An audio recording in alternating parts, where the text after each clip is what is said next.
RCF. Dans la chronique précédente, nous avons parlé du comportement d'agressivité. Aujourd'hui, on aborde le comportement de manipulation, un comportement qui a souvent mauvaise presse. N'est-ce pas, Sylvie ? Bonjour tout d'abord. Oui, bonjour. Oui, en effet, c'est souvent, comme vous dites, un comportement qui a mauvaise presse parce qu'il est rattaché à des connotations négatives, comme le harcèlement ou les pervers narcissiques dont on entend beaucoup parler actuellement.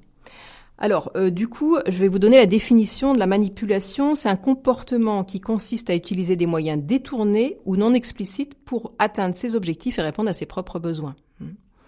Alors, quelles en sont les différentes caractéristiques ? Alors, ça serait par exemple flatter, séduire pour obtenir quelque chose de quelqu'un.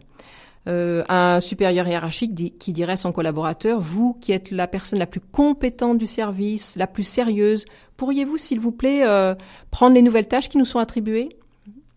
C'est aussi une personne qui va dévaloriser afin de déstabiliser. « Eh bien, je vous croyais plus intelligent que cela, par exemple. » C'est aussi une personne qui va culpabiliser. « Si vous prenez des congés, nous allons avoir des pénalités de retard pour notre projet. » Utiliser le chantage aussi fait partie des techniques de manipulation. Si tu ne me remplaces pas mercredi, la prochaine fois que tu me demanderas un service, je serai aux abonnés absents, qu'on retrouve parfois dans l'entreprise. C'est aussi une personne qui va évoquer des généralités pour donner du poids, de la véracité à ses propos en utilisant des phrases telles que « c'est bien connu, les hommes sont forts ». Et puis, pour beaucoup d'entre nous, ça peut être tout simplement ne pas être clair au niveau de ses désirs et ses besoins, les faire comprendre mais sans vraiment les signifier.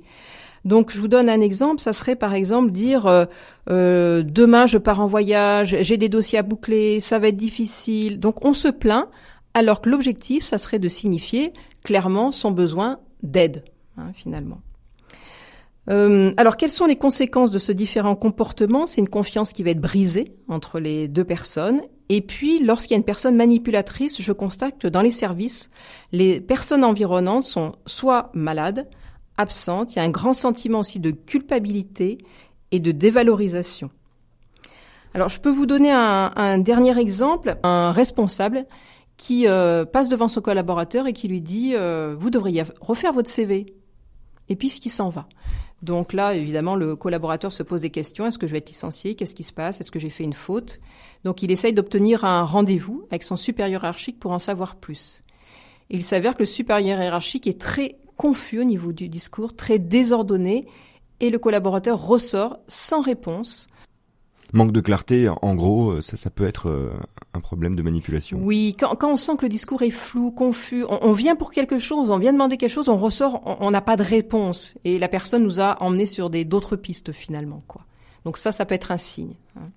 Alors, la prochaine fois, on parlera du comportement assertif, ce qui va permettre à tout le monde de trouver une issue de secours à ceux dont on a parlé les dernières fois, c'est ça ? C'est ça. C'est le comportement, entre guillemets, bien sûr, idéal, mais on verra qu'on n'est jamais à 100% assertif. On navigue dans ces différents comportements tous. Merci beaucoup, Sylvie Grivel. Merci à vous. Au revoir. Au revoir.